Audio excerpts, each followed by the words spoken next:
Into rap? It doesn't matter. Okay.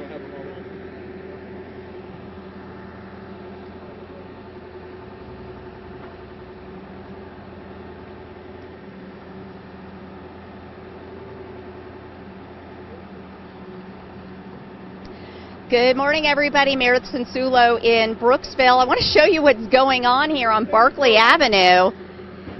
They are tearing out a portion of the front of a renter's home. Why, you ask? Well, early this morning, about 3:30, a big pipe burst right out in front of that residence, and it actually swallowed a woman's car.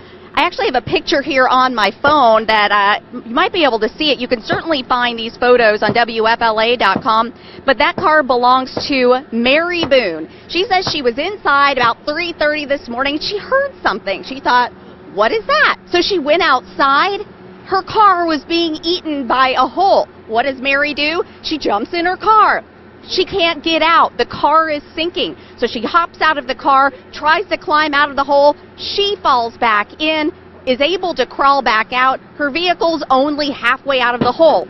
So what does she do next? She calls 911. The fire department's just a half mile down the road. They say, lady, we can't help you. This is a county issue. This is a utilities department issue. She says, but my car is sinking into a hole. They said, well, let the utilities department know. So she did. By that point, she had to pay somebody to get her car out of the hole. Meanwhile, her residence starts sinking. You can see that they're trying to fill in this portion of her home, but actually, I don't know if you could see, the front of the home actually does not have any foundation. Mary told me, she said, you know what's rushing down the street?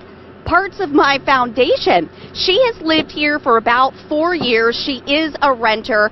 And I said, what are you going to do? Because she's been told you can't live here right now. In fact, so has the gentleman who lives next door. This is Tim's place. You can see his foundation is unstable. Now, he told me this is his grandma's residence.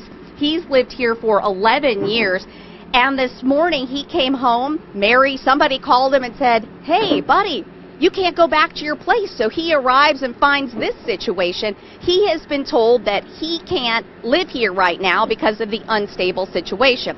So we have a renter, Mary. She can't stay here. She says, I don't have any friends or family. I'm not sure what I have to do. On top of that, I had to pay $125 to get my car out of a hole, and I don't know who's going to pay for me to stay at a hotel.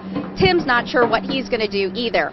Now, officially, this is what Hernando County is saying. They want to reiterate, this is not a sinkhole. In fact, a board member here came up to me and said, please make sure everyone knows this isn't a sinkhole. They're very worried about that. It's not. It was a 6-inch water main that broke. It washed out portions of the roadway and the foundation here. The county is trying to shore this up. Until they can do that, though, they don't want Mary going back inside except to collect some belongings. Same thing with Tim. County is confident, though, this is going to get repaired and taken care of. And I will say that I've talked to some other neighbors here, and they've said, well, there have been water issues over the, occasionally, but never anything like this. So this is, let's see, what time is it? It's about 8 o'clock. So this is about 5 hours in, and they're still working on this. Mary, by the way, is right down the road there. She's a little shaken up. It's been quite an ordeal for her, as you can imagine. But hopefully this should get back to normal. They're going to tear out this corner here, get rid of that concrete, fill that in, and then we're going to have somebody come out here and take a look at the foundation just to make sure that everything's okay. As for Mary's car, it's dirty, it's banged up. She's hoping it'll be taken care of by her insurance. Of course, if there are any big developments, we will continue to keep you posted on air and, of course, here on Facebook. Thanks, guys.